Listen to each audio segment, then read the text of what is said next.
नमस्कार मित्रांनो, मी स्वाती तोरसेकर एशा पृथ्वीमध्ये तुमचं स्वागत करते.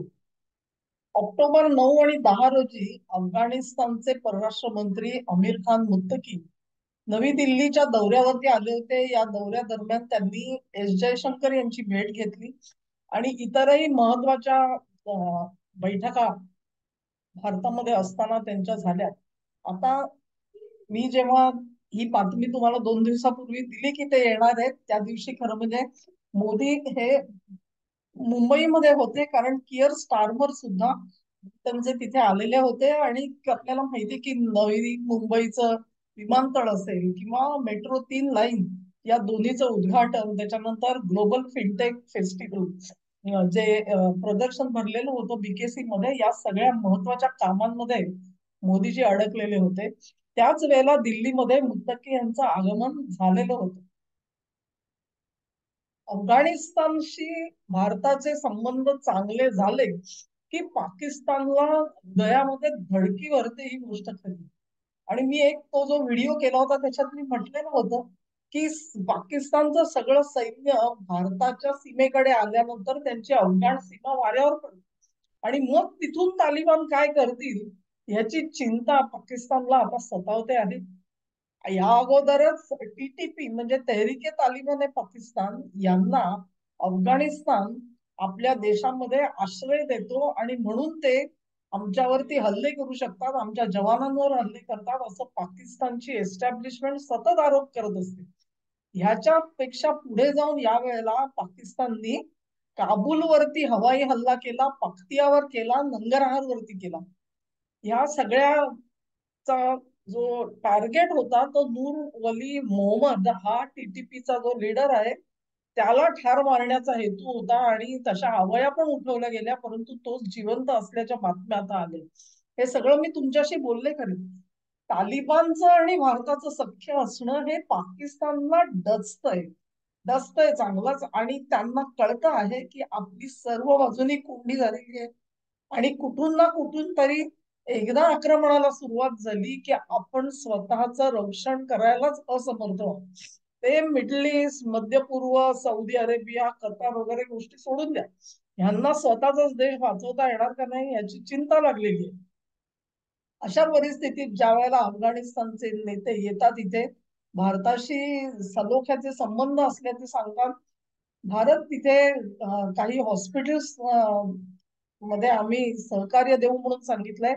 टेक्निकल टीम भारताची तिथे जाणार म्हणूनही सांगितलेलं आहे. भारत तिथे वकिलात पुन्हा एकदा प्रस्थापित करणार ही बातमी आलेली आहे. अर्थात अजूनही आपण तालिबानांचं सरकार जे आहे ते अधिकृतरित्या मान्य केलेलं नाही. ही गोष्ट असली तरी देखील तिथे वकिलात मात्र सुरू होणार आहे. आणि इथून पुढे जाऊन लोक सांगतायत की आता बागरामचा जो एअरपोर्ट आहे, एअरबेस आहे रदर, तो सगळा एअरबेस जो आहे तो भारताच्या ताब्यात, म्हणजे टेक्निकल त्याची जी व्यवस्था आहे ती भारताकडे सोपवण्याचा विचार चाललेला आहे. आणि ही बातमी पाकिस्तानला नक्कीच छळत असणार. त्यांच्या पायामध्ये कापरं भरलेलं आहे. तर गंमत अशी आहे की पिस्तूल लागलेला आहे पाकिस्तानच्या डोक्याला. पिस्तूल लागलंय पाकिस्तानच्या डोक्याला. आणि जखम कोणाला होते तर ती जखम होते आमच्या गांधी घराण्यात. कारण पाकिस्तानला एवढीशी जरी टाचणी टोचली तरी देखील हे इथे ओळ ओळ ओळ ओळ ओरडते. आणि मग इथे हिंदू दहशतवादाची सगळी कशी कांगावखोरी चालते आपल्याला माहितीये. आज सकाळची गोष्ट अशी आहे, आज सकाळी अं, श्रीमती प्रियंका वाड्रा गांधी यांनी एक ट्विट केलेलं आहे. त्यांचं ट्विट आलं आणि ते मी बघत होते की आणि त्यांनी काय म्हटलंय बघा. Prime minister Narendra Modiji, please clarify your position on the removal of female journalists from the press conference of the representatives of Taliban on his visit to India.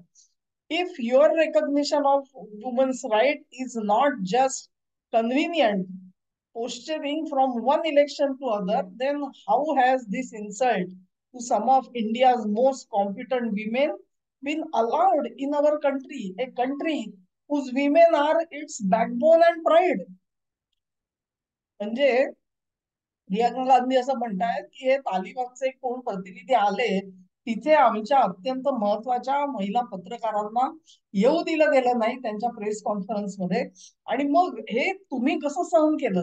तुम्ही प्रत्येक वेळेला निवडणुकीच्या मोसमामध्ये सांगता की आम्ही महिलांचा कसा आदर करतो म्हणून, आणि मग इथे महिला पत्रकारांची अशी वाट का लावली गेली, त्याच्यामध्ये तुम्ही का मध्ये पडू शकला नाही?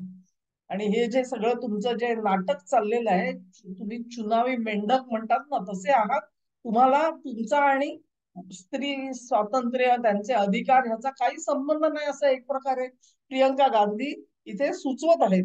पण बायका मात्र या देशाच्या बॅकबोन म्हणजे पाठीचा कणा आहेत आणि त्यांचा स्वाभिमान आहे, असं त्यांनी एक ट्विट केलं. हे ट्विट जे आलेलं आहे ते सकाळी 8:30ला आलंय. त्यांचं ट्विट 8:30ला आल्यानंतर राहुल गांधींना सुद्धा स्फुरण आलं. त्यांनी साधारण 3 तासांनी त्याच त्यांच्या ट्विटचा हवाला देऊन पुढे ते म्हणणार, आणि पुढचे मिस्टर मोदी, म्हणजे ते प्राईम मिनिस्टर मोदी वगैरे पण नाही म्हणत, mister Modi, when you allow the exclusion of women journalists from a public forum, you are telling every woman in India that you are too weak to stand up for them. कळलं काय? की तुम्ही ज्या वेळेला महिला पत्रकारांना तिथे परिषदेमध्ये येऊ दिलं नाही, त्यांची बाजू घेऊन तुम्ही ठामपणे उभे राहिला नाही, म्हणजे तुम्ही देशातल्या महिलांना असं सांगताय की तुम्ही त्यांच्या अधिकारासाठी कधीही त्यांच्या मागे उभे राहू शकणार नाही. In our country women have the right to equal participation in every space. आमच्या देशामध्ये महिलांना प्रत्येक क्षेत्रामध्ये इक्वल ऑपॉर्च्युनिटी, समान संधी आणि समान अधिकार आहेत. Your silence in the face of such discrimination exposes the emptiness your slogan in नारी शक्ती. तुम्ही नारी शक्तीच्या मोठ्या घोषणा देता, पण त्या किती पोकळ नुसती घोषणाबाजी आहे हे या प्रकरणामधून तुम्ही स्वतःला एक्सपोज केलेलं आहे. अशा अर्थाचं हे राहुल गांधींचं ट्विट आलेलं आहे 3 तासाच्या अंतरामध्ये. त्याच्यामुळे हे दोन्ही जे आपले बहीण भाऊ आहेत ना, त्यांच्यात एक गोष्ट तरी नक्की झालेली आहे. पहिली म्हणजे आपल्याला एस्टॅब्लिश करायला पाहिजे की जेव्हा पाकिस्तानला टाचणी टोचते त्यावेळेला वेदना त्याच्या ज्या आहेत त्या गांधी घराण्याला. एक काळ होता ज्या वेळेला तिथे मुशर्रफ जो प्रश्न विचारायचे, तोच प्रश्न संध्याकाळी आम्हाला राजदीप सरदेसाई त्यांच्या स्टुडिओमध्ये आलेल्या भाजपच्या प्रतिनिधीला विचारायचे, आणि काँग्रेसचे प्रतिनिधी सुद्धा अशाच पद्धतीने पाकिस्तानचे प्रश्न भाजपला विचारत होते. आता काय झालंय, आता पाकिस्तानला टोचणं म्हटल्यानंतर यांना वेदना सहन होत नाही, हे कळतायत. यांचे वेदनेमुळे त्यांचा मेंदू काम करेन असं झालेलं आहे. मेंदू काम करत नाही म्हणजे काय? मोदींची नारी शक्ती योजना त्यांना टोचायला लागली. आता मोदींची नारी शक्ती योजना त्यांना पोकळ वाटायला लागली. अरे पण बाबा, जरा अपनी गिरेबान में झाक के तो देख, झाक के तो देख. तुम्ही इतके पोकळ दावे करता आणि तोंडाने पटापटा बोलताय, पण स्वतःच कर्तृत्व काय? स्वतःच कर्तृत्व काय आहे? ट्रिपल तलाक साठी ट्रिपल तलाक साठी ज्या वेळेला ते हक्क अबॉलिश झाले, रद्द झाले, त्याला एक गुन्हा ठरवला गेला, त्यावेळी तुम्ही का त्याला विरोध करत होता? तो ट्रिपल तलाक जो आहे तो महिलांच्या अधिकाराच्या विरोधात नव्हता जा. म्हणणं काय आहे तुमचं? आणि आर्टिकल 14 नंबर जे आहे त्याच्यामध्ये एकापेक्षा अधिक पत्नींशी विवाह करणं हे मान्य झालेलं आहे. त्याला का नाही तुम्ही विरोध करत? या देशामध्ये एकाहून अधिक विवाह करता येणार नाहीत असा जर का समान नागरी कायदा आला, तर त्याला तुमचा विरोध कशासाठी आहे? काही कारण आहे तुमच्याकडे? एक्सप्लेनेशन आहे? तुम्ही ते मोदी काय करतात सोडून द्या, आधी तुम्ही जे बोलता ना ते तुमची जी भूमिका आहे त्याच्याशी सुसंगत आहे का, तर्कसंगत आहे का, याचा थोडा विचार करा. हलालाचं काय? हलाला ही क्रूर पद्धती नाहीये. त्याच्या विरोधात कोण आवाज उठवणार? त्याच्या विरोधात आवाज भाजपने उठवायचा. आणि हे काय करणार? तर हे लाडू खाणार त्याचे. हे याचे लाडू खाणार. ही अनकॉन्स्टिट्युशनल पद्धती नाहीये का? हे तुमच्या संविधान बचाव त्याच्यामध्ये हलाला बसतो, पत्नी बसत, हा, आणि ट्रिपल तलाक बसतो. या सगळ्यावरती तुम्ही मूग गिळून बसलेले आहात. त्याला नुसते मूग गिळून नाही, त्याला विरोध करताय. हे सगळे जर का सुधारणा आणायच्या म्हटल्या तर त्याला विरोध तुमच्या पार्टीचा आहे, तुमचा स्वतःचा आहे विरोध. त्याच्यानंतर आजपर्यंत तुम्ही देवळामध्ये कुठल्या कुठल्या जाऊ देणार नाही महिलांना म्हणून तुम्ही सगळी नाटकं रचवून आणली, घडवून आणली तिथे. पण कुठल्या मशिदीमध्ये महिलांना जाऊ देतात हो? कुठल्या मशिदीत जाऊ देतात? तेव्हा त्यांच्या अधिकारांची पायमल्ली नाही होत. आता प्रश्न असा येतो की ते आमिर खान मुत्तकी यांच्या म्हणे प्रेस कॉन्फरन्स मध्ये महिला पत्रकारांना येऊ दिलं गेलं. आमिर खान मुत्तकी तिकडे देवबंदमध्ये सुद्धा गेले. त्या देवबंदचं जे मुख्यालय आहे तिथे ते अर्शद मदनी त्यांच्या स्वागतासाठी मुख्य प्रवेशद्वारापर्यंत आलेले होते. आणि मग तिथे जे आतमध्ये हजारो कार्यकर्ते जमलेले होते त्याच्यात महिलाही का नाही दिसत आहे? त्याच्याबद्दल तुम्हाला अश्रू नाही डाळावेसे वाटले? अहो अर्शद मदनी साहेब, ह्या अमीर मुत्तकींना भेटण्यासाठी अनेक मुस्लिम महिला सुद्धा उत्सुक आहेत, त्यांना आत येऊ द्या. असं का नाही म्हणलं तुम्ही? तो सगळा एवढा मोठा प्रचंड समूह दिसतोय त्याच्यामध्ये महिला कोणी कुठे का नाही दिसत आहे? त्याच्यावरती नापसंती नाही तुमची? तो प्रश्न तुम्ही मोदींना का नाही विचारत? किंवा त्या हर्षद मदनीला विचारा काय झालं त्याचं म्हणून. आता त्यांचा जो आरोप आहे ना, हा आरोप अत्यंत कसा पानसटपणाचा आहे तो लक्षात घ्या. ह्या ज्या कोणी महिला पत्रकार तिकडे जाणार होत्या, हा, आणि त्यांना म्हणे प्रवेश दिला नाही, त्यांच्या बाबत बोलूया. ह्यांना जर का विचारलं कोणी तर त्या ताबडतोब म्हणजे नाही नाही, हिजाब घालायचा, बुरखा घालायचा हा त्यांचा पर्सनल चॉईस आहे. तर त्यांच्या वैयक्तिक त्यांची निवड आहे. त्याच्यावर तुम्ही काय कोणी कसा पेहराव करावा, त्यांना जर का संपूर्ण आपलं शरीर झाकून घ्यायचं असेल तर कोणी विरोध करता कामा नये. हे कोण म्हणतात? ते त्या महिलाच म्हणतात ना. आणि मग आता या महिलांना त्या पत्रकार परिषदेमध्ये का जायचं? तालिबान आम्हाला त्यांच्या वकिलातीमध्ये येऊ देत नाही हो, म्हणून ह्या रडतायत कशासाठी या महिला, पत्रकार महिला? तेव्हा काँग्रेसचा दुतोंडीपणा एका बाजूला, या महिला पत्रकारांचा दुतोंडीपणा एका बाजूला. आता प्रत्यक्षात काय घडलं ते पण ऐका. हे आमिर खान मुत्तकी ह्यांना जे निमंत्रण होतं ते विवेकानंद इंटरनॅशनल फाउंडेशन सुद्धा, ही जी संस्था आहे त्यांच्यातर्फे सुद्धा त्यांना निमंत्रण दिलं गेलेलं होतं.